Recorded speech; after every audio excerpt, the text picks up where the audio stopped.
Hey, Stacy. Hey, hey, Michael. 37. 37. Stacy, I have said this once, I've said it twice, and I have said it 3 times. I cannot believe we're at 37 episodes. Only 3 to 40. I'm so excited. 3 to 40 and 60 to 100. I mean, where are we going? Pretty soon we're going to need calculators. Yes. I'm going to run out of toes and digits to count on. I mean, we really are moving. We're moving along. Yes. And speaking of moving, Stacy, where are we? We are in Wait till you Tulsa. see this. Here's the thing, folks. You're not going to believe this. We got a break. We are coming to you live from Tulsa, Oklahoma. Now, why Tulsa? Well, a friend of mine, his name is Sylvester Stallone, is filming a movie here called The King of Tulsa or The Tulsa King. Right. I can never get it straight because sometimes, I think it's the Tulsa King. And so Stacy and I were just on set with Sly watching them film. It was great. It was incredible. Amazing. I finally got to meet him. It was epic. Exactly. Unfortunately, no one knew who we were, and we were escorted off, and Sly didn't recognize either one of us. So we just got out of jail, made it here on time for the podcast. Here we are, Stacy. That guy, he said I was a little too cute. I don't know. Wasn't good. You got released right on time. Right on time. I don't need any more trauma after that kidney surgery. Okay. I mean? Oh gosh, but you're feeling better. You said you're feeling good. Right? I am. I'm feeling better. Things are going well. Everything is nice and healthy, and I'm excited to be doing another installment of the Rocky Files. Yay! We're glad you're back and feeling good. Hey, listen, what's happening with you? What's going on? So some of you may have seen my post. This was my New Hampshire license plate that I had to take off because we closed on the house on the April 28th. So we went down to the DMV. I got a Tennessee plate, and so I had to take off my Rocky plate. But when I get my new Rocky room, this is going on the wall with all my other signs from Rocco Bob, Rick Babcock. But yes. Oh, yes. Did anybody ask you what it meant? Like in Kramer, when Kramer goes in to Ass Man, right? Yeah. He goes in to get the thing changed. He goes, I'm the Ass Man. Did anybody ask you what Rocky 76 meant? No, people knew. I mean, who doesn't know, right? People knew what it was. And I have this stupid people don't know. You know, on the Sly Stallone shop, he has that black and white statue picture. I actually have that right above my license plate. So, and I will be getting a personalized plate. I got just a regular plate, but they do have personalized plates. And what I thought would be funny, they have a Dolly Parton plate. So I'm like, if I could fit Rocky on a Dolly Parton plate and Rhinestone, maybe we should just do Rhinestone or something. I don't know. It'd be funny. That could work. Yeah, that'd be funny. Could work. Hey, speaking of the Sly Stallone shop, you know, if you guys want, we didn't have this growing up, but I can tell you, Christmas and birthdays in my house would have been extraordinary because the Sly Stallone shop is the best place to go and get merchandise. Everything from Thunderlip's cape to the Rambo knives to the Tiger jacket. I mean, T-shirts, boxing gloves, boxing trunks. It's all there. Rambo stuff. Please go and check them out. But I want to do just a very, very quick shout out to our dear friend, John Rivoli. Yes. They now have a section on the website called the John Rivoli Collection. And they are going to be adding more and more and more. Yes. And right now, right over Stacy's head is the floating head of Rambo. And that is on a shirt. On a T-shirt. On a T-shirt to start the collection. So we are really, really happy for John. He's put in a lot of work. He has done so much to help, I think, elevate some of the products that are on the Sly Stallone shop. Go spend your hard-earned money on the Sly Stallone shop. You won't regret it. It fits great. You look handsome. And I mean, it makes you, it did up my intelligence by about 17 points. I went from an 80 to like a 97. Yeah, no, so I'm closing in on almost normal. I think that's going to be my next purchase. So that'll be my next Sly Stallone shop purchase, and I'll have to post that. That's amazing. Yes. Hey, what else is happening in our little world? So I want to give a little shout out to Eric Charpentier. He is one of our enlisted Marines out in Japan, and I'm going to put in a picture right here. And there's a picture of him saluting and re-enlisting into the Marines, and we are just so proud of him. He has very much so, Eric. Thank you for your service. Yes, thank you so much. Whenever I saw him, I was like, "Oh, look at him re-enlisting." So yeah, I just wanted to give him a shout out. So everybody, go to E Charpentier 1983 and send him a thank you on Instagram, because he's been away for a long time. For sure. Well, this is, for a variety of reasons, this has been a week of revelations. Yes. It really has. It really has. And one that pertains to this show is an interview that Sly did with Stephen Oxley from An Experience With. And I would suggest I'm sure Stacy will add the link in here to go to the website. You have to become a member of this website to join, but I promise you guys, you got to join. You got to check this out. We don't get any kickbacks from this. They don't even know we're telling you to just go do it. There's lots of great interviews with Sly and Arnold right now behind the scenes, and there's this amazing 1 hour and a half interview that Mr. Oxley has done with Sly in Florida. And it blew me away. I mean, there were things I didn't know. I mean, I know a lot of stuff about Rocky, and there were some nuggets in there I didn't know. One nugget, there's going to be two. First one's I'm going to go very quickly. First one was, Sly writes that Rocky is retired from boxing for several years, but his face is very scarred up. He's working as a collector for Gazzo, and he's beat up, and he meets Adrian, and that's it. That was the initial. And he can't remember who said this to him, but someone said this, and he said, "Boy, it's too bad he's retired. I'd like to see where those scars came from." So in the initial concept, Rocky's face was far more scarred than what we got in 76. So this guy said to Sly, he's got this big scar here. Like, how did he get that? He should still be fighting. And Sly just went, boom. Yes. Light bulb went off. And then he changes it up yet again. So I thought that was very interesting. And the next thing, which this was something that I guess somewhat sickened Stacy and I, and I'm glad it never happened. But Sly was originally going to write that Rocky loses his self-confidence. Right. And he it becomes uninterested in everything. He loses his will to work, whatever. Adrian leaves him. She gets involved in this group called EST, which is a self-empowered movement, which was a real thing at the time. You can Google it. And Rocky eventually meets Adrian's new boyfriend and says, she likes birds, so just be good to her. You know what I mean?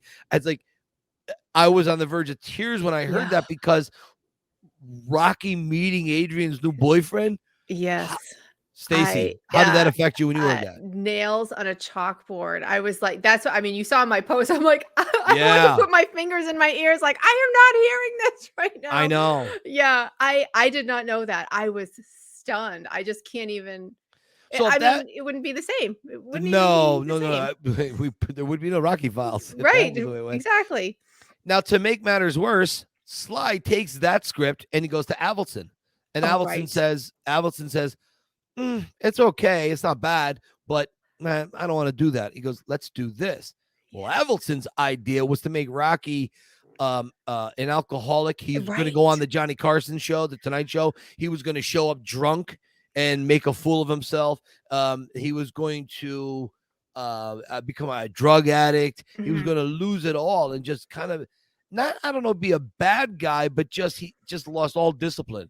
Right. And Sly goes, what?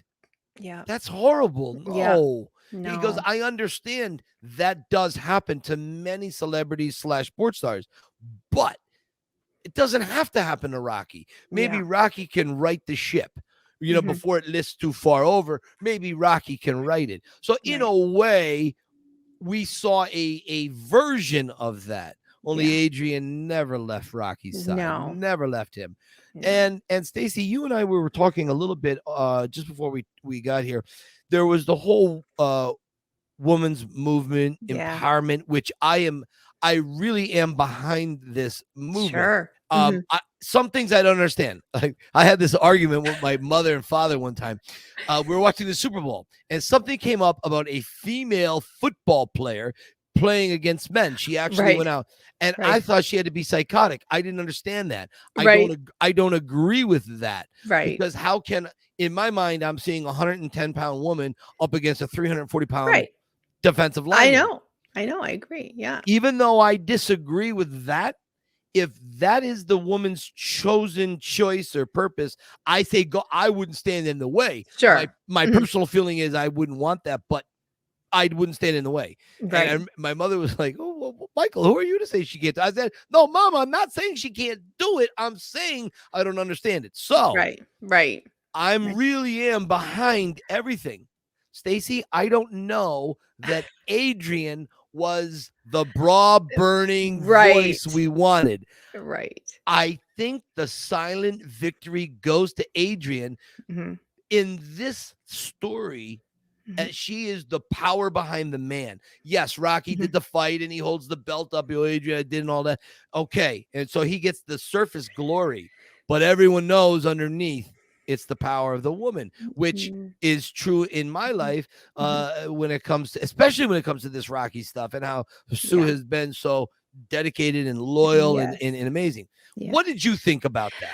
Yeah, I thank God that Sly didn't go down that road, and I think, see, Rocky and Adrian, they're in their own bubble, and I think they sort of put each other on the map because she didn't have anyone, he didn't have anyone, and suddenly they're the world to each other. And I think even if he was tempted, you know what I'm saying, to go off the rail a little bit, he would have loved her so much that he's like, no, I'm going to keep myself on the straight and narrow here because I love her. You know what I mean? And then she doesn't have to go burn bras and, do all this stuff because he's actually treating her with respect and love and kindness. So, I think when things go off the rail like that, it has to do with a really bad experience. You know what I'm saying? And, and then there's the culture and the time, and certain things are more acceptable now and than they were then. And humor certainly has changed. And so, it's been very interesting, but no, I couldn't imagine Rocky any other way, and no disrespect to Avildsen whatsoever, but I'm so grateful that Sly was like, no, we're not going this way. It's funny. I have this argument with Sue. We are genuinely big fans of Roseanne. I'm not exactly sure where I'm going with this. And I know we're going to bring Nikki in here very shortly, our guest here. We're going to bring him very shortly. But we are very big fans of Roseanne. Okay. And so Sue and I were dating when Roseanne was on television the first time. Right. And we will watch it all the time. And then, of course, it goes off the air. And then, Roseanne makes some statements that, were controversial. So ABC got rid of her, which I disagreed with. I disagreed with her comments, but I also thought they should not have gotten rid of her. I thought they could have used that as an advantage, as a teaching thing, but they chose to do what they did. Right. So what I'm getting to is I felt bad for Dan Connor, because Dan was just this. John Goodman is one of my favorites of all time. He was just this lovable husband who was trying to make the best of the situation. He didn't have an education. He did drywall, worked on motorcycles. And Roseanne was always with the damn one-liners, always being so rude and ignorant and breaking his ass. And he was just trying to give, and the kids were rotten kids. And so it just drove me nuts. So I think if I'm making, what am I trying to bridge here? I don't want to see Adrian being that bra burning. Right. I didn't want to see that. Right. Because I don't respond to that. Right. I don't respond to that type of a female voice in my life. I respond to the gentleness, the guiding. Just say, okay, look, you're screwing up. You are somewhat foolish in this area, but let's we'll go together. Don't worry about it. I kind of work better like that. And I think that's one of the many reasons why I love the character of Rocky, because of Adrian, the Adrian factor. Yeah. I mean, Adrian became the beach scene very strong. Right. You know what I'm saying? She really had to go toe to toe with him to get him to admit how he was feeling, what he was going through. And I don't know. I'm kind of, that's the other thing about Rocky and about the politics is such a dangerous thing. But Right. the only thing I'll say, what makes me sad is that we've lost the ability to just talk to each Right. other. You know what Right. I mean? And I don't care what you are, but we Yeah. can't even talk or That's sit at the true. same Thanksgiving Day table. People are getting Yeah. divorced. I'm like, come on, this is, I don't know, If we that's could get back to Adrian the way she and this ties into what you just said. yeah. When she comes down on her husband, the worst thing she calls them is an orange. Boy, are you an orange, aren't you? I don't know what I am. Well, that's not lar because that big ain't here no more. You know, push him into anything. He was a grown man. He did what he had to do. Orange. So in orange, does Adrian mean he's like dull? Like he's, I don't even know what that like slam means by calling him an orange. Boy, are you an orange? I don't. Do you know what could that mean? You're a writer. What does that mean? It means you're a human, aren't you?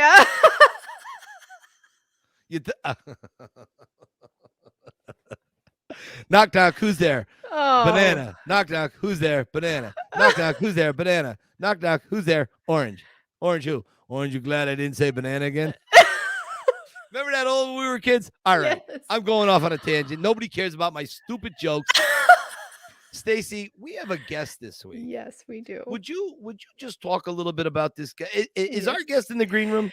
He's not yet, but I right. have plenty to say. You All know, right. Nikki Petito is a very funny guy. He is an unbelievable impressionist. He does a killer Polly. I mean, his Polly, his Tony Soprano. Yeah. You should go check him out on Instagram. Funny guy. But we had planned him actually a long time ago, but then his life literally blew up with all this stuff that he's been working on, and he's going to talk about that shortly as well.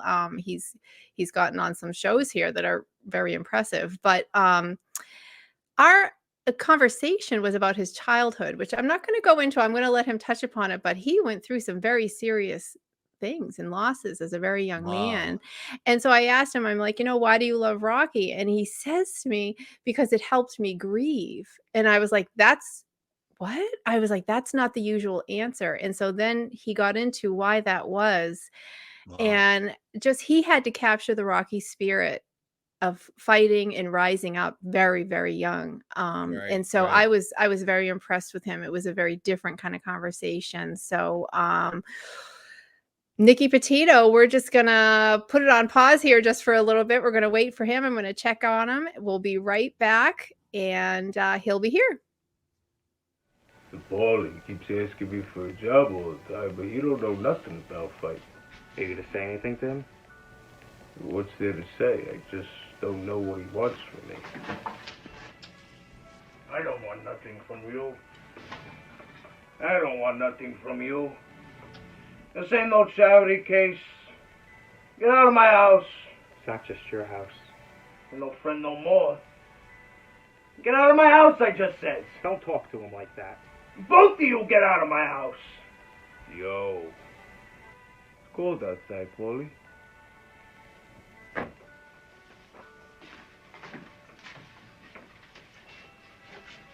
I don't want you messing her. And I don't raise you to go with this scumbum. You want to hear me? Come on. I'll break both of your arms so I don't work for you.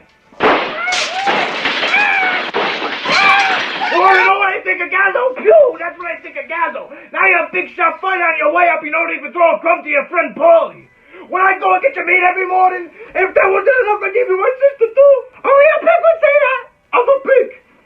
I'll pick you to the best. You're such a loser. I don't get married because of you. You can't live by yourself. I put you together, and don't you forget, you owe me. You owe me. What do I owe you? You're supposed to be good to me. What do I owe you, Paulie? What do I owe you? I treat you good. I cook for you. I clean for you. I pick up your dirty clothes. I take care of you, Paulie. I don't owe you nothing. And you made me feel like a loser. I'm not a loser. You're busted. What? You're not a virgin. No. You're not a man getting into your pants. She's busted. I can't hold me no more.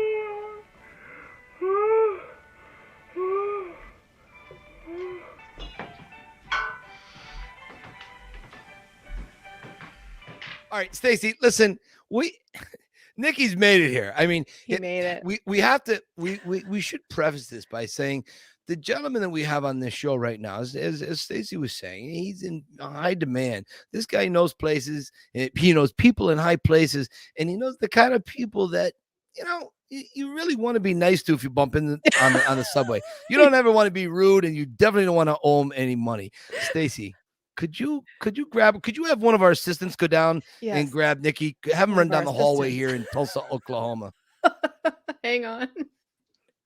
There he is. Yay! What a great intro. Thank you, Mike. That was really something. I love it. That was great. Thank you guys. Long time in the making. I've been watching you guys. I'm excited to finally be here. Can't wait. Oh. Thanks. Now, and you are a massive Rocky fan, right? Huge Rocky fan. Huge. I don't show it as much in my content as I would like to. Maybe that's a new beginning. Yeah.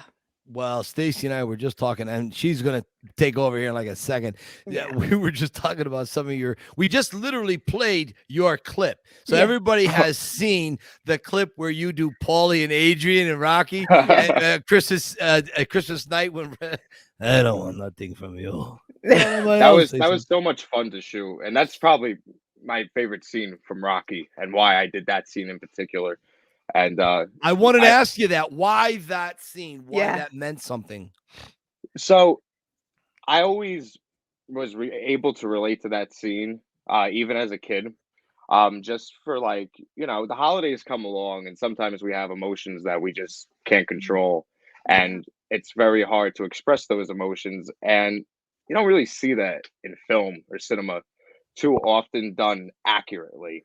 Yeah. And Burt Young brought just an amazing authenticity to Paulie. Yeah. The way he handles his grief through humor. We never hear about, Rocky or Adrian's parents in the whole series until that, I think, deleted scene, Mike, if you know what I'm talking about in Creed, when he's at the tombstone.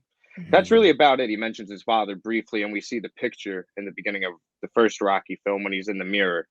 And Rocky and Paulie are both grieving, and Adrian. It's very obvious that these characters have all lost their parents, or something happened maybe to Adrian, the Rocky's parents, but they're just not around anymore. But it's never mentioned verbally.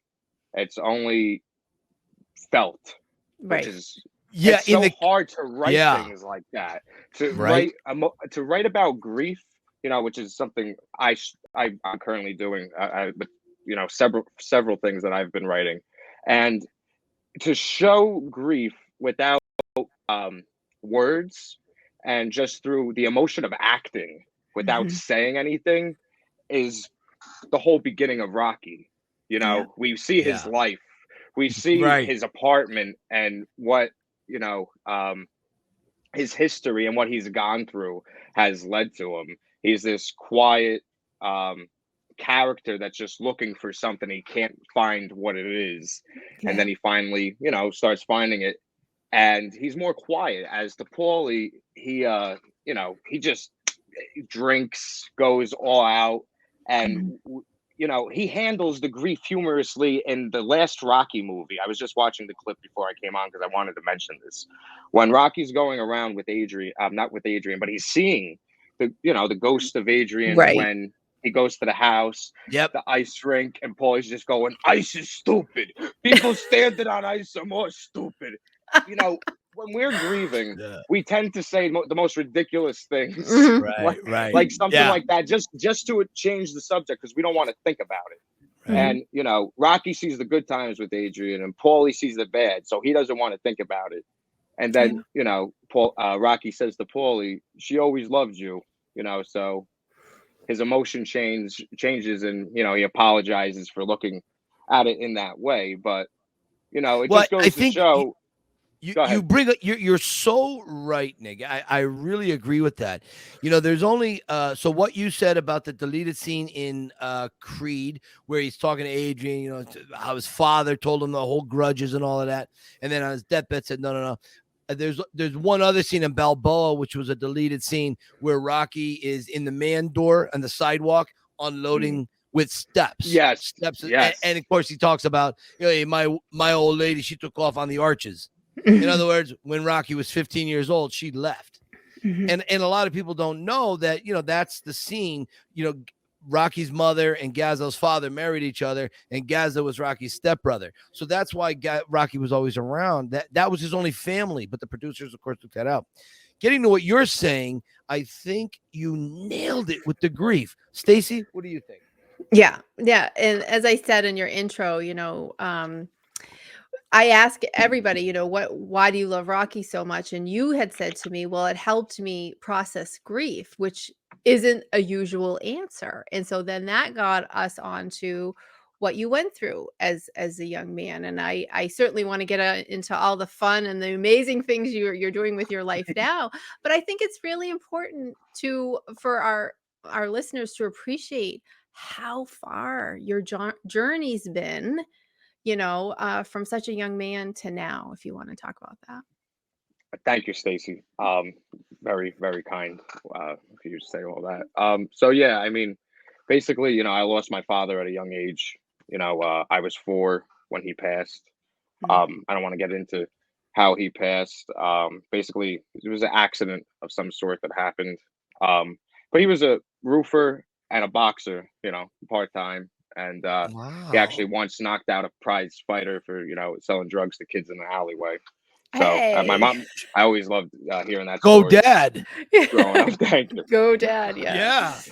And, growing up, my parents, when I was a baby, were always watching the Rocky movies, Raging Bull, anything boxing related. They just, and my father would quote the movies over and over. My mom would tell him to shut up, I'm trying to watch the movie, and now I'm doing that. So I guess it's in the genes. So my mom was a school teacher. Even when I was a kid, I would stay at my grandparents' house in Newark, New Jersey. But my mom taught at what was the name of the school? It was in Newark, Rich Street School. I think that's the name. I think that was the name of it. Somebody will correct me if I'm wrong. Guaranteed they'll correct you. Believe me, when I'm wrong, to the woodshed they'll take you. She used to show all her kids the Rocky films because she thought, they taught so many, lessons about life and how to handle it. And the main thing to her that she liked showing the kids was Rocky 2 when he didn't know how to read for the commercial. And she was saying, this is why you kids got to learn how to read, because you can get famous one day, get hired for a commercial, and you won't know how to read. I love that. That's brilliant. Really, really unique. I mean, you don't know too many teachers who show Rocky to their students. No. All of them. Yeah. Right. If Mike was the teacher, forget it. They'd be Can watching you imagine? That's the curriculum. Scenes, Rocky class. Right. I know. It's going to follow after the tour. Yeah, right. Exactly. Bring your pencils. Yeah. And host it in the museum, and they could take down all those, stupid things that they put up there. Right, Mike? Exactly. I agree. They got to put the statue back up there where it belongs. Oh, I agree. I told them they need to contact Sly. He does these art shows around the world. He did one in Russia. He did one in Germany just before Christmas. And now they got to get him at the Philadelphia Museum of Art to showcase his art inside. I mean, it's a way to bring in Rocky fans, charge them to come in, whatever. But that's how. And we got to show John Rivoli's art, my man. Oh, John right. Rivoli. Seriously. Yeah, exactly. What a genius. He creates such beautiful pieces. I wanted to talk about one of his pieces. He just posted a clip the other day. Nick, John Rivoli is one of the best. Go ahead. Alone in the Ring. Such a nice guy, too. His Alone in the Ring portrait, just so beautifully done. And such an important moment to capture in a painting. I mean, that moment, when I was a kid, I never really understood that scene. And then, the more I got older, the more I questioned it. And then, he released this painting and he gave this, perfect explanation of how to feel about it.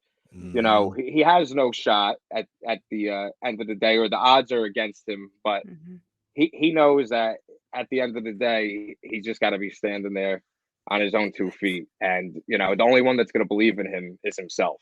And, when you do everything that you can and you work your hardest in life, like Rocky did, he made it the whole 15 15 Yeah, rounds. Yep. 12. Exactly. I was like, Yeah. 12. Today it's 12. Mhm. But back then, Back then 15. it was 15. Nigga, Oh. what's your favorite Rocky? And The why? first one I saw was Rocky Balboa in the theater with Okay. my grandmother on my father's side and my mom. Wow. And this was back, when the movie came out.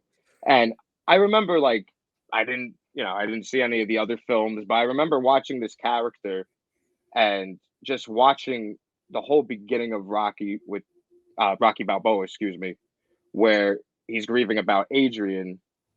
And, seeing my mom's reaction, because she just lost her father at this point, about 2 years before we saw the movie. And, me thinking about him, my father, and everything. And it was the first time I was ever able to relate to a character in that way through cinema. Mhm. Okay. So, and I found a resemblance to my father with Rocky, certain facial features. And I kind of like adopted him as like kind of like an on-screen father figure in a way, Sure. if that makes sense. Sure. And I just I remember like I was walking around like talking to him, like people like, yeah, I appreciate that. You all the too, time. huh? Yeah, I appreciate that. It was an epidemic in my house. And I was Rocky for Halloween right after that came out. I was trying to find Nice. a picture to send you guys. My brother's got it somewhere in one of his photo albums. But I remember I was dressed like Street Rocky, and everybody was like, "Who are you supposed to be, Michael Jackson?" I was like, "No, I'm Rocky." What? Oh, that's Black funny. fedora. I had the black jacket, the gloves, the black gloves, with Yeah, the fingertips, and then I had a white T-shirt. So the white T-shirt made everybody think for some reason that I was Michael Jackson instead of Michael Jackson had the one glove. He had a Yep. leather jacket with multiple zippers on it and a white T-shirt. Yeah. Yeah. I understand That from makes sense. that way of saying it, but no, you were going way up. Did you have a hat, a fedora? Yeah, I had the fedora. Okay. I had my flea market fedora for $3. Not that I want to get the nice one, the $150 one that they got on the Yeah. Rocky website. Oh, eventually. You That's a should. nice one. It's You have beautiful. that one, right? That's the one you. I That's have the no- official Mike Kunda Rocky hat, right? I have 9 of them. I've You have collected 9. 9. I had the one my my grandfather God. gave me. I had the one, but then Nick, there was a time in my life where I was on the hunt for about 20 years. I saw a video you did about that, and you got it made at the shop or something. Exactly. Yeah, Barron's Hollywood Hat Makers. Yes, And you where spent an Sly arm Hat and a is. leg to get that. Thousands, right? thousands, Nick, Insane. thousands, Oh. insane. But that's what I did. Same thing with the tiger jacket. I I remember think one the time. tailor upcharged you knowing that you did for a Yeah. living. We And gotta it's like, su- oh, this guy needs Hey, a Rocky hat. I can charge him 200% extra. Hey, Bobby, look at this guy. Look at his stuff on Instagram. This guy's a nut job. We go whack him for 200%. Yeah, no, I did. They saw me coming. Same thing with the tiger jacket. When I was a kid, I was a kid, I wanted to have the tiger jacket. There was a flea market where we lived. And at the flea market, this woman would do in clothing material that you could paint on clothes and you could wash it and it didn't wash off. Oh. And so I gave her the jacket and she painted me this amazing tiger that looked just like it, nice. right? So that was my first tiger jacket that I had. And now on the Sly Stallone shop, you can go and get the tiger jacket. I mean, it's so remarkable what is out there today, Nick. It's just could you imagine, Nick, if when you were making a your little own Sly Stallone shop before there was one. Yeah, Right. Exactly. And I was just happy to wear it everywhere I went. And people would hurl tomatoes and potatoes at me and clam chowder. And that was it. Idiot. Get out of here. Oh my God. Now, I love what you do, Mike. I absolutely love it, man. The authenticity you bring. You even wow Stallone. Stallone just sits there with like a question mark above his head. Like, how does this guy do all this? How does he know all this? It's amazing. Yeah. There's Sylvester's been very, very kind and generous, but that's his nature. I can't wait, Nick, to get you down on a tour. I almost had you before COVID. I know. I almost had you. We were so close. Friggin' nobody wanted to go out down to Philly during COVID for the tour. I got so mad at everybody. I'm like, everybody, you all ruined my birthday. I love it. Now, listen, I want to take a marginal break from Rocky. I want to just talk about what you do, Nick, because this is called the Rocky Files podcast. But every once in a while, I like to when someone who has an extreme talent, someone that really, you can ask Sue, she'll tell you, I do not laugh. I'm a very difficult person to laugh. She'll try to get me to laugh, and the best she'll get most times, like, oh, that's good. She goes, that's good. She goes, I'm giving you my best stuff. I go, I'm sorry. I'm just not. I'm not. The Stooges make me laugh. Okay, Nikki, you make me laugh. So funny. Thank you, Mike. So you make me laugh too, brother. Thank you, my friend. Your videos. Oh yeah, which reminds me, did you get the license plate number? Of what? The truck that ran over your face. I love that video. He just sits there, looking at it back and forth. Like, Rocky can't believe this. Like, why are you breaking me, man? What's going on? Sure, Rock. Bob's good for it. And he just gives him the 20, and that's it. And, then when Gazzo gets out of the car and he tells him about, Del Rio, I supposed to, and he just gives that little wave when Gazzo goes back to the car. Yeah. I love that. He wraps the belt around the long jacket. I won't let that happen no more. All about the thumb. I love that. But and how about that walk when the music starts? That sad walking away music by the train station. Yeah, but the train, the wrought iron fence, and he walks up the brick. And the train tracks are right on the other side. That walk, that moment is what cemented me into Rocky Land, because I was that square peg round hole, and I would be in that same situation where he couldn't fit in. Rocky didn't fit in anywhere. And as he's got the ball and he walks away, we hear Conti's song. That's it. I said, this character is me. I can relate to this.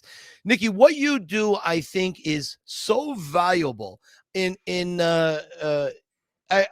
wrote once about humor, how for 15 seconds when you're laughing, everything in a person's life is perfect.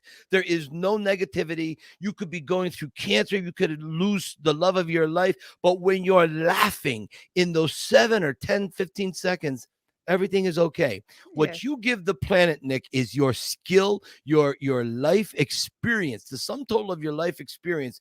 Instead of going negative, you put that into humor. How do you do that? Because we're going to play more of your stuff because I love it so much. You make me gut laugh. How did you arrive at becoming so funny? Great question. Something I never really asked myself before. I'd say, since I'm a kid, I just enjoyed making my mom, family members laugh just through imitation of family members, people we knew. I was a kid. It started with cartoon characters, certain celebrities. Like when I was a kid, I would do a lot of like Robin Williams, Eddie Murphy, and the Disney characters. And then as I got older, it started being Rocky, all the wise guy movies, and Danny Aiello, and so many, basically all people from films that I watched growing up with my mother. And my mother encouraged me to get these voices like so perfect that she'd be like, no, you're doing it wrong. You got to do it like this. So I'd sit there. What a smart woman. Yeah. Wow. Is like, mom around? Is mom still around today? No. Mom passed back in 2013, right before I graduated high school. Gotcha. But she did get to see my first 45-minute film that I directed and produced. Really? Which is on YouTube, called Halloween Obsession. That was a fun thing that I did to get my foot into the door of the business. Nice. If listen, in this business, people aren't going to look at you unless you do something. And sometimes you have to do something on your own and get a group of people that never did anything before in this world and, teach them what even if you know very, very little. You have to make the most of your resources in the beginning when it turns out you knew enough to get Danny Aiello and Spike Lee's attention. Thank you. Yeah. What I did to do that was Spike Lee won his Oscar for Black Klansman in 2000, either 18 or 19. Can't remember exactly. But I did a video as Sal, the pizzeria owner from Do the Right Thing, Danny Aiello's character. Yes, you did. Congratulating Spike. And I started the video off, with like a very vulgar sentence and called him a name that, we would never think, somebody would be flattered by. But he understood that it was part of the character and he loved it. Sure. Reposted me, shared me. And stop 1 second, Nick. In that, this is what I talk about when I talk about people having a set of balls on them. To use a certain word or language that is almost taboo today. What is the thought process in your mind at that point? Are you saying to yourself, I could get murdered, I could be not accepted, or this may expel me? Or did you just say, listen, I'm a comedian. This is where it's at. This is where it's coming from. It's not coming out of hate. This is what was part of the movie. Right. Tell me about that just a little bit. So I always found comical in the character of Sal, how he's very high-toned and then he's very calm. So I thought, if I went back and forth between those two emotions, just, congratulating him, but breaking his balls at the same time as the character, and just give him with a real good opener that just, grabs his attention. Because the moment you call somebody a blank sucker, they're gonna want to hear the rest of what you have to say. right. Yeah. And that's the character. He would say that. He would say that sexual term. He would get that. Right. Yes. And the way I looked at it was, he's either gonna see it, hate me for a second, and then love it, or he's just not gonna see it at all. Right. So I made the video. Didn't hear nothing for about a week, and I remember I had a friend of mine who told me, "Don't waste your time doing a Danny Aiello impression. Nobody knows who that is. It's never gonna do anything." So that's when I knew I had to do it. Whenever somebody says don't do something, you do it. Right. Always, whenever, because you know what it is. Everybody is objective to difference, and something unusual. But unusual is funny, Right. The more out of the blue something it is, like the more out of left field, the better chance it is of being funny, because wow, I never heard that before. But we ended up working on the Do the Right Thing 30th anniversary together on stage, which was amazing. What did Danny think about your impression of him? He enjoyed it. He thought it was very funny. It was nice to finally meet him, because he passed, I think like 6 months after I met him. And it's funny because he was my mom's favorite actor, or one of them, him and Al Pacino. And we were going to go meet Danny Aiello at a convention where he's doing signings. And my mom and I bought him like a shirt, and we packaged it real nice. We're going to give him like a gift just for entertaining us, almost like create more bond time with me and my mom, because our favorite movie to watch was 29th Street. You ever see it, Mike? Really? Yes, I have. Of course I have. Oh, yeah. One favorite movie of all time. I could watch that anytime, and we watched that so many nights together, So always has a special place in my heart.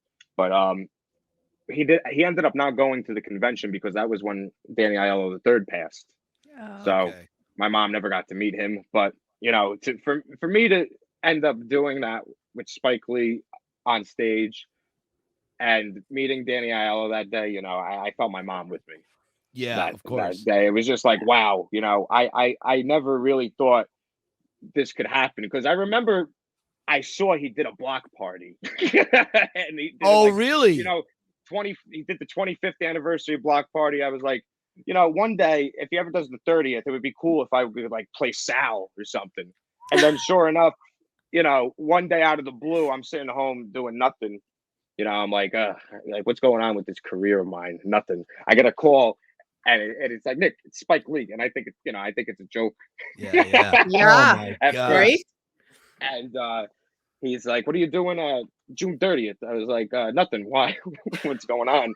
And he's like, I want you to be Sal. I want you to be Danny at the Do the Right Thing 30th anniversary.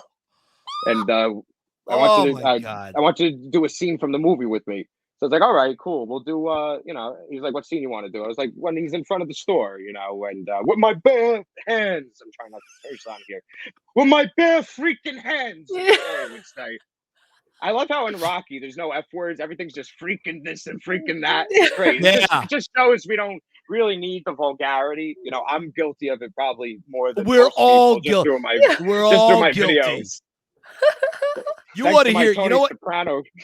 I'm going to get into Tony. I want to get into Tony Soprano next, but I want to tell you about how we all curse. Yeah. My mother, when she cooks dinner, she'll put on a big Italian dinner. She's sitting there in her little house robe right now. My father, he's sitting in his chair. He may be asleep at this point. I don't know. But my mother is so foul-mouthed when she cooks. Now, she's that way because we all try to help. It's me, my brother, our wives, my father. My mother's like a general. She's like MacArthur in the kitchen. All right. I mean, she's got like the sheepskin on. She's got the watt in the hand, and she's got the army. She's tough, man. She's tough, and she just lets go with the F-bombs. I mean, mom is tough. So I mean, listen, we all curse. I get that. Nikki, I found you because of your Tony Soprano impression. Now, I'm not going to put you on the spot. You want to go in and out of it. You want to do it. That's fine. That's okay. Yeah, I mean, you didn't do that already or anything. Beautiful. Exactly. This is what I'm saying. There's a little movie out about me called The Pretender. You can find it on Amazon, Tubi Television, streaming platforms, Peacock.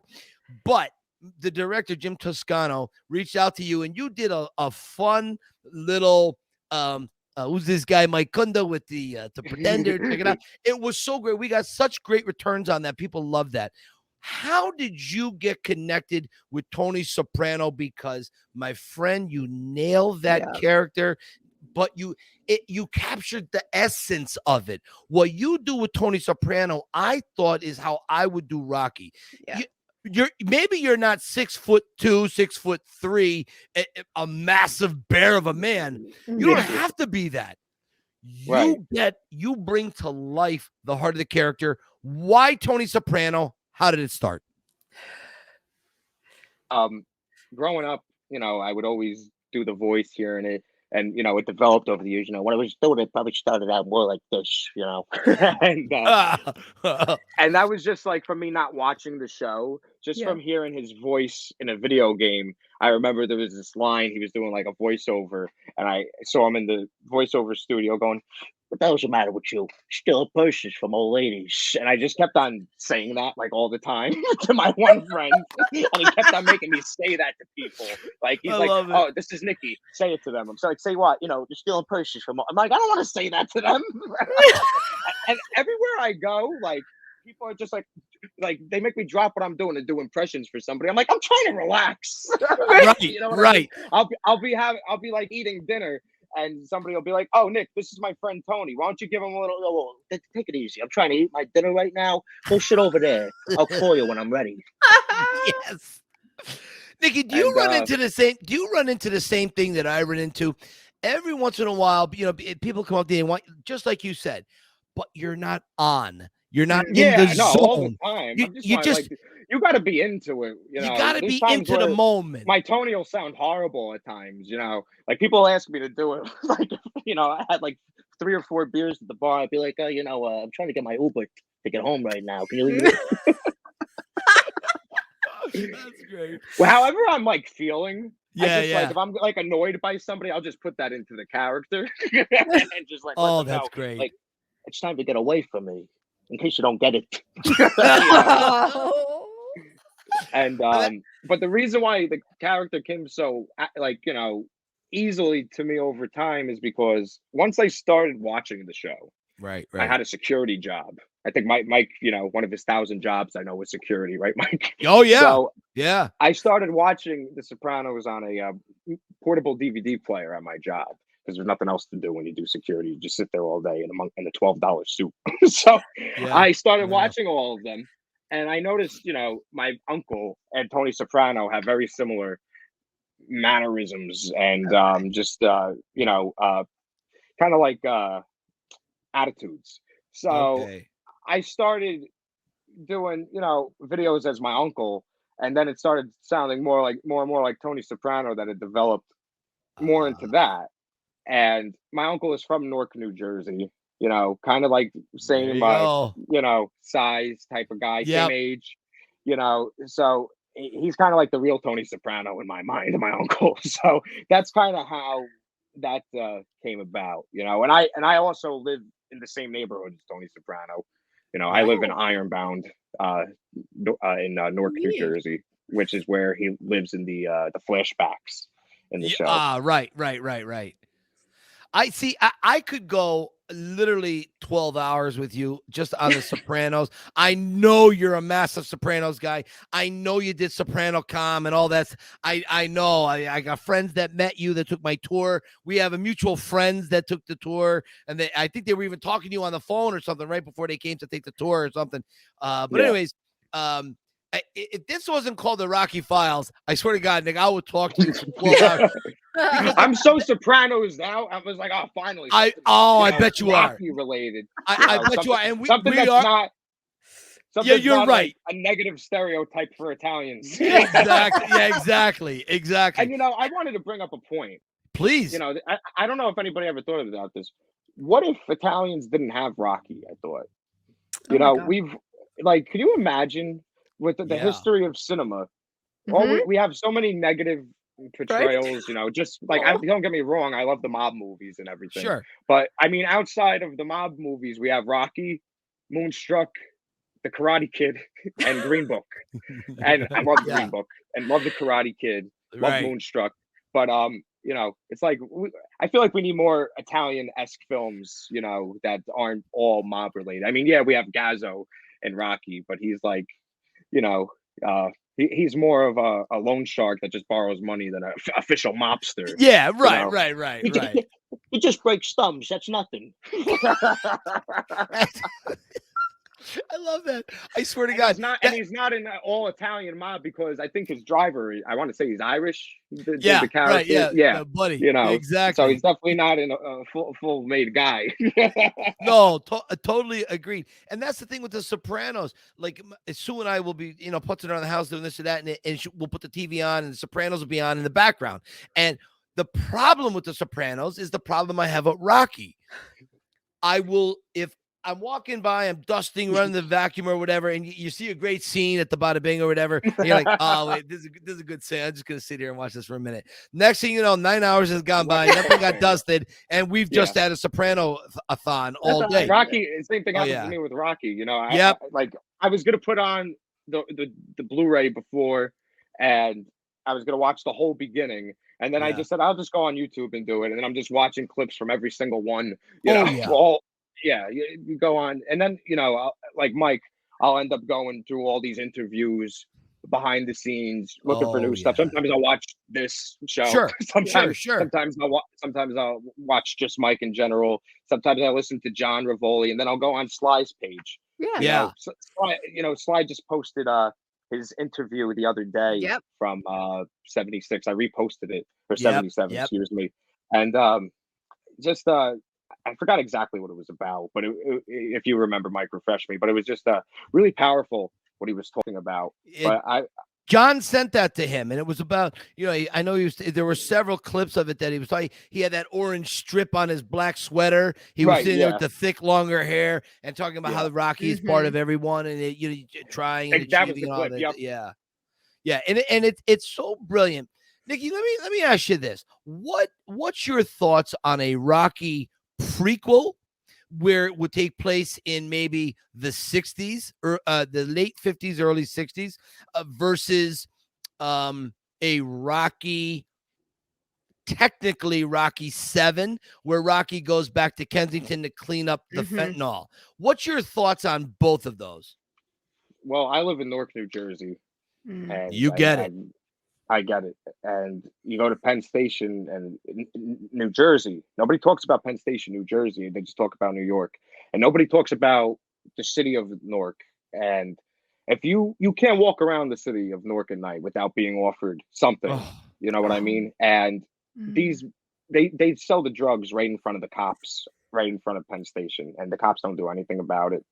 Don't know why, if they're not allowed to, if they're on the payroll. But anyway, I would love. I never even heard about him cleaning up Kensington, but that would be something for a Rocky 7. But I would rather see the prequel series, just Me too. because just because I would like to see these characters younger, that and all the things that they went through that we never learned. There's so much you can. I mean, of course it should be a series because there's just so much to do.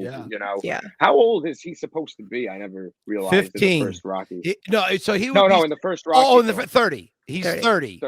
30. Yeah. And he would in the series he's going to be 15. 17. I think he said he was going to be 16, 17 years old, where he meets Adrian. She's 15. Paulie, Gazzo. We would see the Gazzo relationship, and he said that Mickey would be the foil. Mickey, not a bad guy per se, but Mickey would be the negative influence because Mickey has his own baggage that he brings. Yeah. And a friend of mine in the UK who He wrote the Mickey Goldmill story, yes, right? he did, Nick. Yeah. Yes, he did. Yeah. He wrote that. Mickey Angel on My Shoulder was the initial title. I think it's changed now. And that is a script I want made. It's Mickey in the early 1900s, how he came up as a fighter, how Gazzo's father was a mob guy. Gazzo's father does something very bad to Mickey as a young man. And that's why Mickey hates him, and he hates Rocky because Rocky has the technically he's got the what it takes, and Mickey recognizes. So that's what I want to see. I like in this script, and it would be different because this is my friend Carl's version of it. But in the script ends with like a 16-year-old. Don't spoil it. Did you? Yeah, but they're probably not going to make the movie. They're probably all right. I won't say anything. I won't say. It's probably not going to happen because to make a Rocky movie now, like if it doesn't come, money, that's it. It's toxic. Nobody. You cannot get a Rocky script to. It's very, very difficult. MGM, yeah. Yeah, right. Now I will say this: my friend Carl is talking to some really high-powered people that have the script and that they do think it could work. So I don't know. He should work with Stallone. I mean, maybe Stallone should work with him or vice versa. I don't know. The script. So I'll tell you this, Nikki. The script would end where Sly wants to pick up the prequel. So that would make sense. They got to work together. That could work. Work together. Now let me ask you this. I'm going to take the high road here. I know I am. I really am, Stacy. The Creed movies. Give me your thoughts on that, and just tell me how you honestly feel. I was just watching a scene from one of them, the first one, when he goes into Adrian's and he asks him about his father and all these things. Now, that really hit home to me because just meeting somebody who knows my dad that I never met before is very unusual to me because I meet very few people that knew him. And, there's very few people on my father's side of the family who are around. And one of them is his brother, my one uncle. And every time I see him, it's just like, it's the closest looking person I'm going to see to my dad. So that alone just, makes me, emotional. And then, hearing new stories or hearing stories told differently where, I hear something differently and then I got to question it. And then it's like, okay, he's not here to ask like which one is true, and then when I meet people in real life who knew him, it's interesting. It's funny. One time somebody messaged me and was like, oh, I was trying to find your father on Facebook. I'm sorry that he passed. I thought I saw him as Eugene on The Sopranos. That's Robert Finaro's character. I thought that was really funny because I saw the resemblance, and I always thought like he had a similar look to my dad. So when the guy said that, I was like, that's actually pretty funny. You thought that was my dad because he hasn't seen him in so many years. So yeah, to think that his face looked like that through like 10 or 20 years since you saw him, I guess that's pretty accurate or a good guess. Nikki, what's the future for Nikki Petito? What's the future for you? working on a lot of screenplays. I'm trying to produce one that I wrote and another one that my buddy wrote currently. I have a few good Hollywood connections, and Yeah. the whole thing now that the one script that I wrote took 8 years to write, and about 28 drafts later. Yep. 10 table readings, because you know what it is nowadays. We have so much content out there that's just unwatchable. Yep. And we don't have that many good films like Rocky, of course, that, I mean, I don't know how many drafts Stallone did. I know he got his first 30 draft done. in the mid 30s. 30 drafts, yeah, he did. And that took how long, Mike? Overall, 2 years for him. For Rocky, for the original Rocky. The script. So you're talking like July of 75 until December. You're talking an abnormal amount of short time. It doesn't he did usually it really quick. Really quick. He did it really quick. So like in 3 or 4 months, he was writing right before they were filming a scene. Yeah. Right. Because there were so many problems with the movie. And so, this didn't work out. Got to rewrite the scene. Okay, actor. You know your lines. Boom. And then you got to go say them. And then they got to get back in the van, and then they got to go to another part of Philadelphia because they don't pay the union dues in the city fees to film. So the cops are out looking for them. They got to relearn brand new lines on the fly or on the sly. Then they get in the van, and they got to go to another part of Philadelphia so the cops don't catch up with them. I mean, it was crazy. So and you have said the same. You've said exactly, Nikki, what Stacy has said about writing, what I have said about writing. My friends John and Robert, I just had a conversation this morning about them about writing. It should be labeled rewriting. Rob's a great writer. I saw Bottom of the Ninth. Yeah, isn't that a great movie? I actually worked on that. I did. Did you really? One of the nice. one of the last few times I did background, I was a baseball player on that. That was fun. Nothing better than being in a movie and playing baseball. But see, Stacy, what a small world that is. Right? Like, wow. I didn't know that. I think when I tell Robert to make sure he watches this week's episode, he's going to love that. He's going to love that. That was an awesome movie. And it was. Director too. I've seen, forgive me for forgetting the director of that movie's name, Raymond Folita. I think that's his name, Raymond Folita. He does a lot of familiar. A lot of good Italian American films. He does. We don't get a lot of those. Right. So I hope to see more. Work from both of them, Rob and Raymond. Definitely. Yeah, definitely. Yeah. Stacy, listen, before we get Nikki out of here, I feel like we're just scratching Nikki's shoulders. I know. I feel like I don't want to be leave yet either. I know. I feel like I want to be like a French masseuse with Nick. I want to get in there and I want to work his traps and his shoulders mentally. I want to talk about stuff. Yeah. But the one thing we learned, I want to give viewers time to take Nick in, because Nick, you're an accomplished guy. You are someone, and there's a few guys we've had, men and women that we've had on this little podcast that really impressed me, and I'm no one that needs to be impressed. But you are right at the top of the list, Nick, because when I tell you, when life shits on you, one of the things I go to is the humor.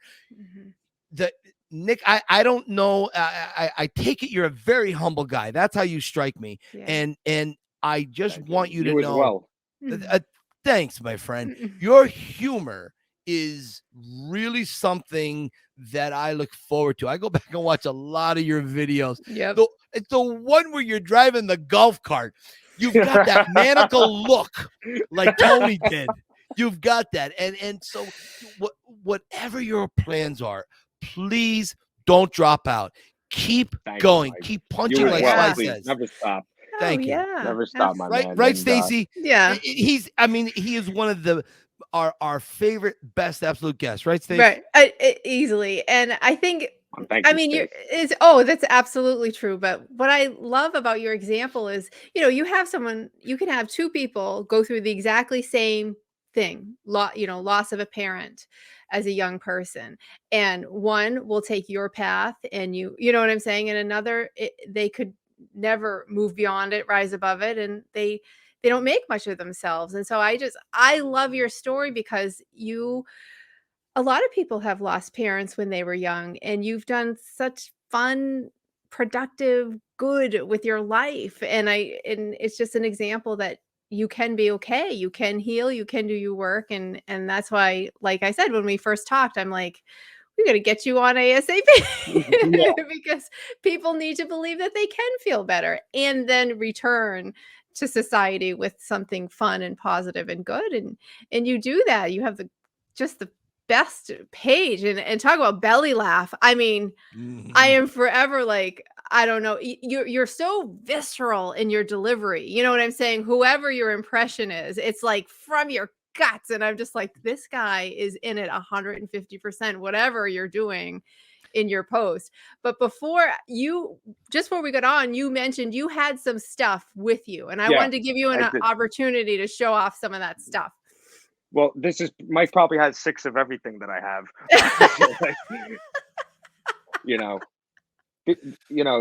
I collect things, a lot of different things, and I work at the flea market.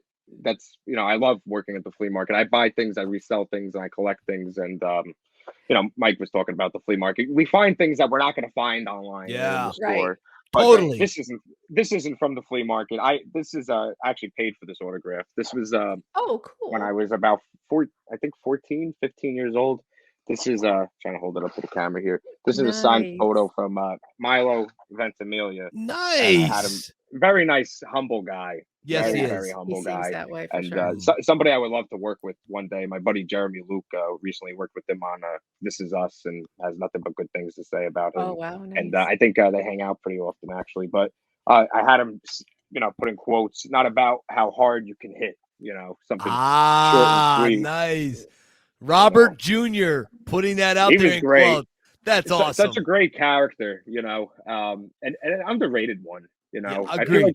Agreed. There's always so much more we could see with Robert. And I agree. This one I got recently, the Muppet Show lunchbox. Nice. I love it. Mike is gonna kick out of that one. Because, Are you kidding? The Muppet Show was a go-to in the montage. From the montage, of course. I got that for $12. It was a steal. No, really? Yeah, flea market finds. Awesome. Flea market's this the next best. one. Now nobody knows about this jacket, Mike. I feel like you might know something about it. Otherwise, it's just something that was probably made in China that never went anywhere. So this is a robe that I found at the flea market. Now, this is a yellow robe. Gotcha. It says Balboa. Yeah. No thing on it. The black lining. Right. On the front. Nice. The tag just says like something you would find in like a $10 or less store. It's like hold on, trying to get the. Wait a minit. You're opposite. Yes. Oh my God! Where is it? There it is. You see that? That's the tag. AIS. Okay. I guess this is, and it had like fake blood on it. Did it really? I don't know. Yeah, it had fake blood on it. At least I assume it was fake, unless somebody was wearing this thing. And where did you find that at? I found it at a flea market, and the guy that I bought it from, he usually sells like a lot of pop culture toys and stuff like that. He said he got in a clean out. He wanted 100 for it, and I was like, I'm saying to myself, this thing's definitely. I don't think it's worth 100 with that type of tag. I ended up buying it for 60, and it's just been hanging in my bathroom, just as a robe, and I never wore it because I tried washing it, and the fake blood just got worse. So I don't know. That sounds very interesting. It really sounds interesting. I wonder if it was just a company who was just trying to beat the pricing of paying MGM the royalties, so they just put it. Does it have the black?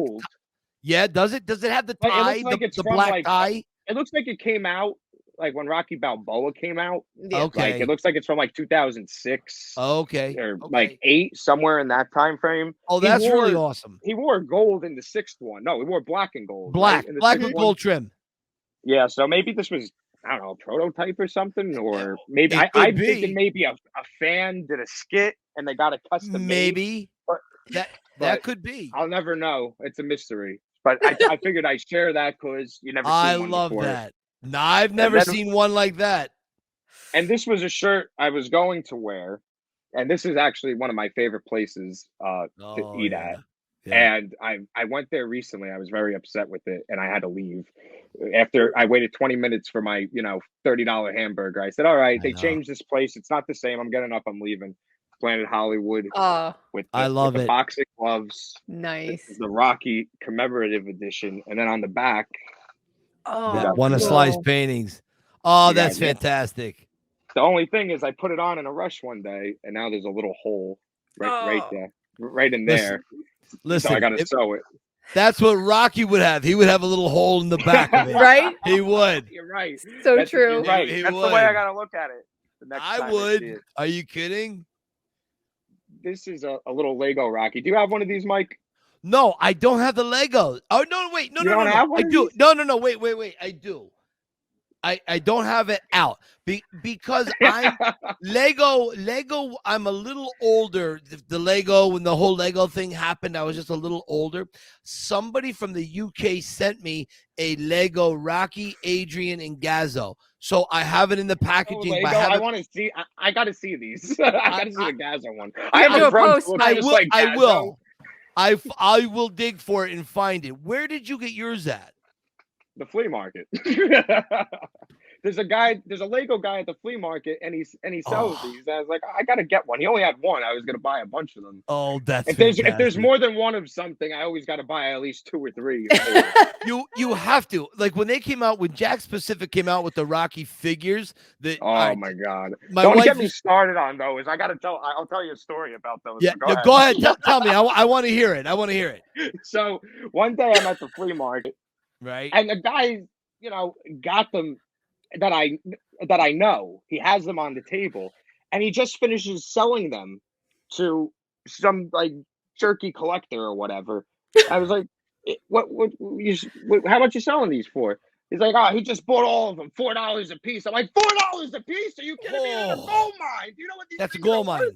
mine. I lost it. And they were my friends.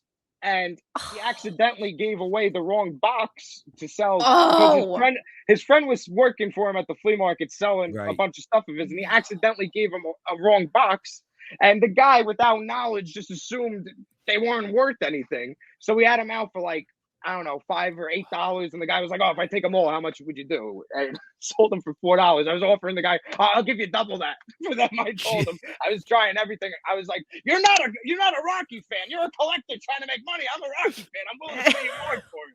I was so mad. Danny Aiello, you Blake sucker. You freaking sucker. You took my Gazzo figure. Yeah. You are disturbing me.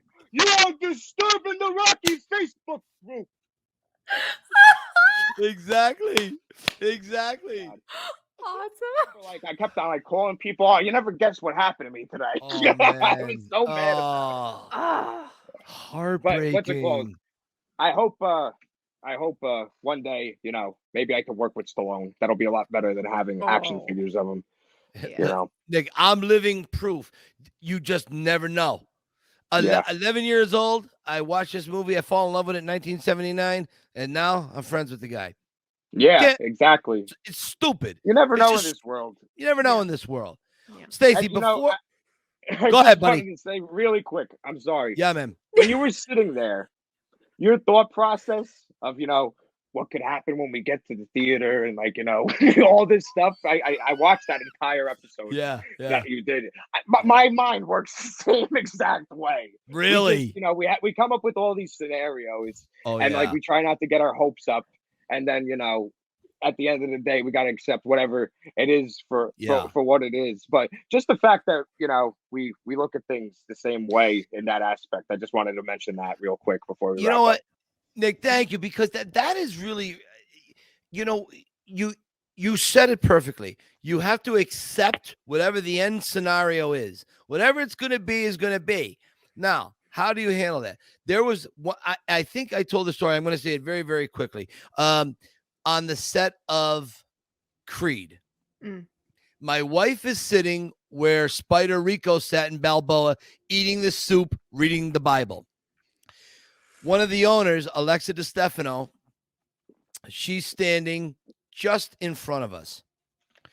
Sly just got done filming a scene, and he was tired, a little irritable. He just wanted to go back to his hotel. And he goes, "Come on, man, where's the car? Let me get the goddamn car, please. Let's go." And so it's on its way. And I think he was playing irritable. I don't think he was miserable, rude, irritable. I think, you play. Oh, come on. What are you going to do? Break both my legs. Come on, get me out of here. Yeah, grumpy guy. Yeah. Yeah. He was playful. However, at the time, I wasn't quite sure. And I had the very same jacket he was wearing as Rocky, the M65 dark black Navy jacket, and it's got these wide pockets. And I had my book in the pocket that I was going to give him. Right. So I'm standing there. I'm right next to him. And I go, "Sly, we got to grab a picture." And he looks out to make sure. I'll never forget this. He looks out the window of the Victor Cafe. We're inside right by the bar. And he looks out and he said, "Okay, the car's not here yet." And he had a grumpy face and he goes, "All right, come on. Let's do this. Come on." So we take that picture. We both have our winter jackets on. Right. And that's when he starts with "Come on, we got to get the car. I got to get out of here, man. I'm tired. I want to go." The book was coming out. I was pulling the book up out of the pocket. I want to get the hell out of here, man. It's been a long day. And then I put the book back in my pocket. I said, I don't want to be that guy. I don't want to be the guy that hands it to him when he's miserable or whatever. I said, I would rather not give it to him than be remembered. Oh, yeah, this guy's just another asshole fan. The reason why it's so hard when we come to those points in our lives, I've been in that situation with other people so many times. It's just like, it's like when you're prepared to meet somebody and you want to give them something, it's like you never get to. But then you meet them on the spot, and it's like, "Oh, do you have a business card?" It's like, "No, somebody got a pen and paper?" Exactly. That's the way. Somebody give me a pen and paper. Exactly. Yeah. You're just punching people. You got a pen and paper? Give me a pen and paper. And if things are meant to be, yeah. And if things are meant to be, you'll connect with them, And right. Sure enough, that wasn't the last time you saw him. Right. And then, thank God. When was the next time you saw him, Mike? So that was 2015, Creed. Then in 2018, that's when everything changed. That's when in between Creed 1, Creed 2. You guys want to hear this? I was just gonna say, I hope that I'm not making you repeat a story. No, go ahead. Go ahead. So many times. You guys are familiar with the Goldbergs, the TV show Goldbergs? Yeah. Yes. Okay. This was early 18. No, wait, hang on. This was late 17. It was Adam Goldberg Day in Philadelphia. The actual Adam Goldberg from the TV series who wrote it and the kid plays this Adam Goldberg, the real Adam Goldberg, and his real crazy mother Beverly they were in City Hall, and Troy Gentile, I think, who plays the brother Barry, he was there, and I became friends with the Mayor Kenny of Philadelphia. I do a lot of charity events, a lot of gigs as Rocky. The mayor was there. We got to know each other. He has his people reach out to me and said, "Listen, there's no money in our budget to pay you, but we want you to come down and do a Goldberg thing, Rocky." Now, Rocky is very limited in this Goldberg series. It's more Ghostbusters and Star Wars and whatever. Anyways, I go, I do my thing. I take this horrible picture. I'm in this group shot and I look miserable in this picture. The mother made me feel, the mother's crazy. And the mother made me feel alienated. Like, what am I doing here? Why are you stealing my son's I get thunder? people like that all the time that do that. Yeah. And that's how she is in the television show. But you can see the look on my face. I'm like miserable. I'm so self-conscious. I feel like an asshole. Okay, I did my thing for the mayor. I wanted to do whatever I could to help. A couple months go by. Sly's in Philadelphia to film Creed 2. It's early 18. I get a call from the mayor's office. "Mike, we just found the plaque. If you go to when you go to the Rocky statue, there was never a plaque on the base that the statue sits on. In 2006, when Sylvester went to rededicate the statue, they had a plaque commemorated of the speech. It's a portion of the "It Ain't About How Hard You Hit" speech. Right. And they lost it. They found it 15 years later, and they said, or however long years it was later, and they said, okay, we're going to have Sly come out. He's going to stop filming of Creed 2. He's going to come to the statue. We're going to rededicate the statue. They had a stage around it, flags, banners, all this stuff. And the mayor's people reaches out and he said, Mayor Kenny loves you. He wants you there. He can't guarantee he's going to get you with Sly. He can't guarantee you're going to be there. But he said, if there's an opportunity, he's going to bring you around to do whatever. Right. So I said, okay. That night, Sue and I are out at dinner. She goes, I'm going to tell you what's going to happen in 3 days when I'm to go there. She goes, you're going to go dress as Rocky. You're going to have the hat and the coat on and everything. She goes, Sly's going to have his arm around you, and you're going to be in front of the Rocky statue. And this picture is going to happen, and it's going to change everything. And that's exactly what happened. Wow. Sly saw me. He had been following me on Instagram. He comes over. We start mugging for the camera. Next thing I know, me, him, and the mayor are in front of the Rocky statue, and me and Sly are doing Rocky. We're punching each other in the face. It's this crazy thing. 3 days later, Sly sees this image in Philly. He scans it, puts it on his Instagram, and he goes, you got to take Mike Kunda's Yo Philly Rocky Film Tour. This guy is it. And it's the picture of him punching me in the face. My whole face was sprung like this. It's amazing. It's amazing. And it really is. That was the next time I saw that post. I remember that. I think that's when crazy. I started following you. That's probably how I found you. From that picture. It might have been, Nick. I think it was. And then after that, it was a slow build up, just different scenarios, being on set of Creed 2, running into him and talking to him and so on. So Stacy, but man, we went so long. I had a feeling we would go long. We knew. That's okay. I knew too. Yeah. Nick, I had a blast though. This was great. This was really so much fun. Definitely the most fun I've had on any podcast. Oh, thank you. Thank you, Nikki. But it's not over per se. It's only over for this episode. We had a guy on last week. Back again, please. I can't wait to come back. Again. Done. Yeah, done. Absolutely. We had a guy on last week, Kevin Savo, who is a lot like you. Yes. He really is. Yeah, Kevin Savo, please check him out. He's a young filmmaker, and he really is he really is an old soul. Yeah, 26 years old, but he's older than I definitely that. Gotta look him up. Yeah, you guys would get along very well. Anyways, sounds like it. He's a guy I want to have come back to talk more. You're a guy I want to have come back and talk more. Will you come back? Maybe, I don't know, maybe next month, 2 months from now, we'll have you come back. Yeah, anytime. I'm more than happy to come on. This was fantastic. And last time I spoke to Stacy, we had a fantastic conversation. It just was like, just so you're just such a great person to talk to, Stacy. You know that? Thank you. Isn't she? I know. It was like Rocky therapy. Yeah. Yes. Rocky therapy with Stacy. It was awesome. And my new both you business. guys just such amazingly talented and humble individuals, and you're doing a great thing by doing this, because there's a lot of Rocky fans out there that just can't find the content and people to relate to them, that like some of these other things that are more universal with people for the times. Real quick, I just want to say I saw these at the flea market, the Funko Pops. Yes, of course. And there's the Rocky one. Right. I didn't get that one yet. I'm still waiting for it to come in the mail, the shorts. I have the one with the belt. I have that one put away. But when they came out, I ordered like 2 dozen of each one, just because, that's what I do for a living. I buy and sell Funko Pops, Disney pins on the weekends where I'm not doing my comedy or my acting. And I see like kids are always like, oh, do you have anime? Do you have like all these like, anime characters? And I'm just like, you ever hear of Rocky?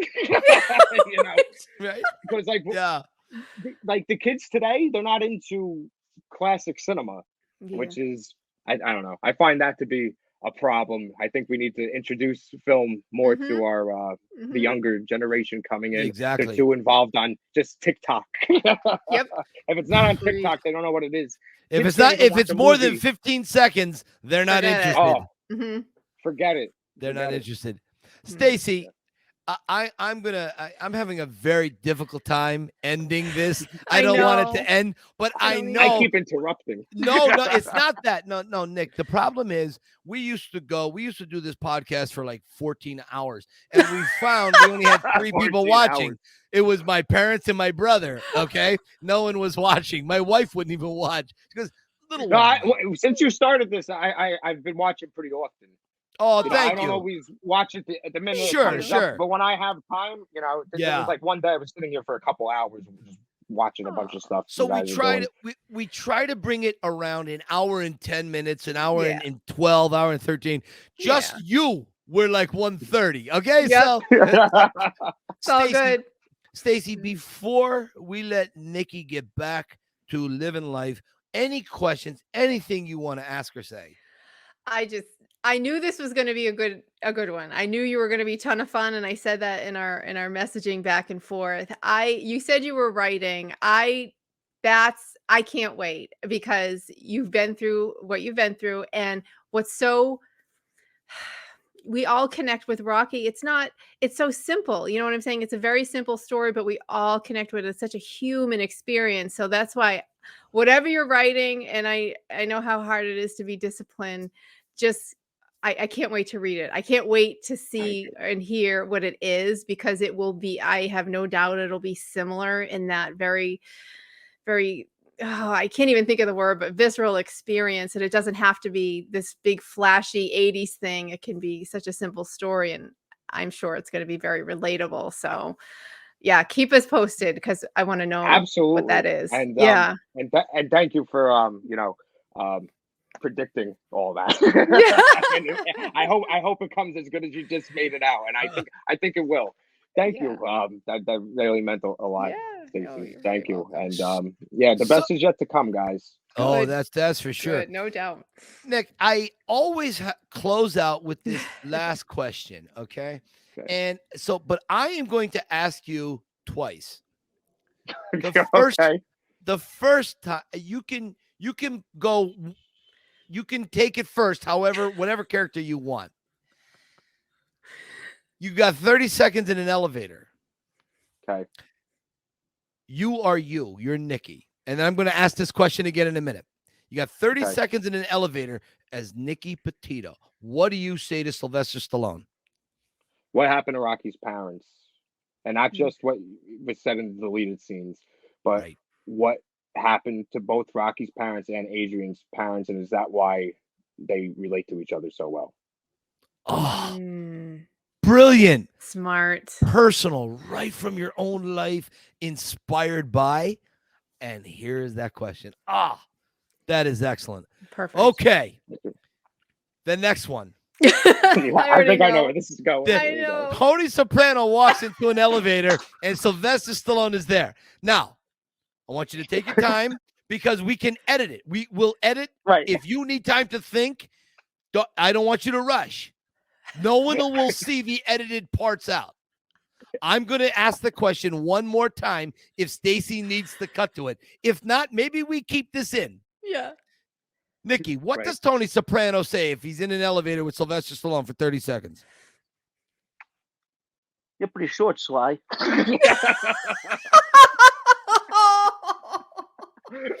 We got to leave it. We got to leave that in. That's fantastic. I could just see him getting getting real upset about that for a split second, almost like the short, the hair joke at the Oscars. And then laughing about it after the fact. But could you imagine if Tony Soprano was in the elevator? He's got that heavy breathing, and and he just asks that. What's Sly gonna say? Commando? Oh no, Rambo, right? Beautiful. Commando was that other guy that with the stutter. No, that's great. See, that's it. That stream of consciousness up the top of the head. That's what makes you brilliant, Nick. Yeah. Nick, And you got it too with Rocky. You got it too with Rocky. I see you on the spot doing it all the time. You know, you do it to a T, and you get better and better at it every time. I try. The thing I never thought I looked like him or sounded like him. I think I get the essence of the character. You know what it is? You do him so good, your face ends up looking like him. Yeah. You know, there's a lot of times where, you know, I've seen pictures of you, and at first I think it's Rocky, really. Yeah. It's Mike Kunda. Yeah. It's for a tenth of a second, and that's what it is. It's those mannerisms. Mhm. You have that. I bring that to Rocky, and that's the thing. I always thought if you could bring the essence of a character for people, just that essence, and then people can interpret that, and it washes over them with just beauty and laughs and greatness. Nick, you are one of the guys I love in this life. Thank you for coming on the show. Love both you guys. Thank you. Anytime. Hope to be back again soon. God bless you. Absolutely. You're definitely going to be back very soon. Nick, as we always say, keep punching. Thanks, Nick. Take See care, you. guys. Bye, buddy. God bless. Bye-bye. All right. Knew it. What can I say? Been waiting such a long wait. I'm so glad we finally got him. Yeah. This guy, 10 months he's made us wait. He's been so busy. He's been giving the key to the city. He's been delivering children in the back of cabs. He's been dealing with swarms of locusts. I mean, I think he saved a bunch of people in a Haitian earthquake or something. It was on the news. He was on the news. He was on the news.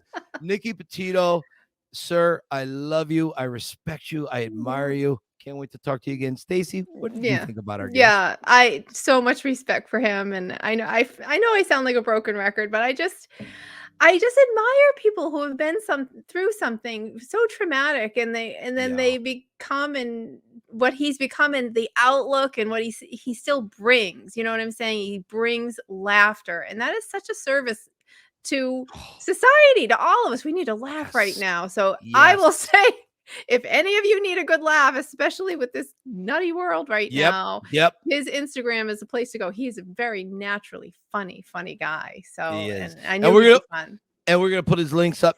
Yeah.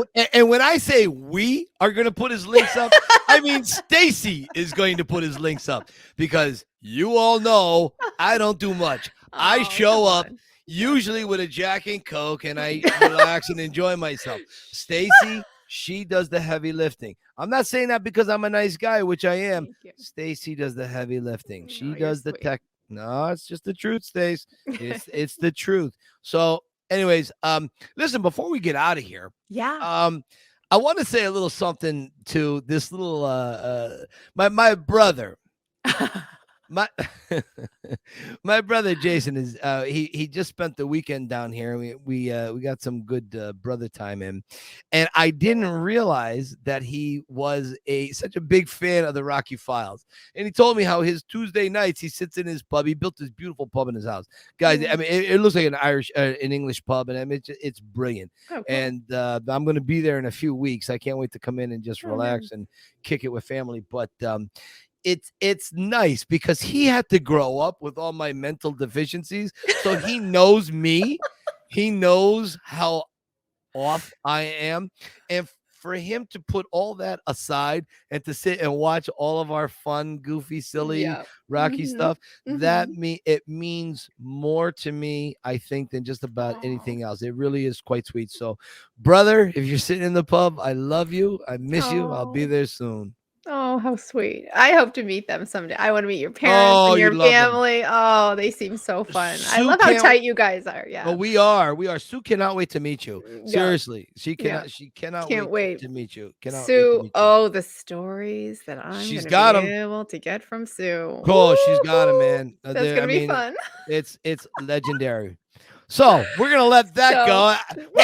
I've already put myself in hot water. Hey, listen, Stacy, where can everyone find all the things we're talking about and us? Yes, so we are at the Rocky Files. You can see at the bottom of our screen there. And I am at Had Me at Yo, where a lot of what I post there is similar, but then I have some of my own personal stuff on there. And that's what I'm doing. And I'm always just preparing for this. This is my little life right She now. is.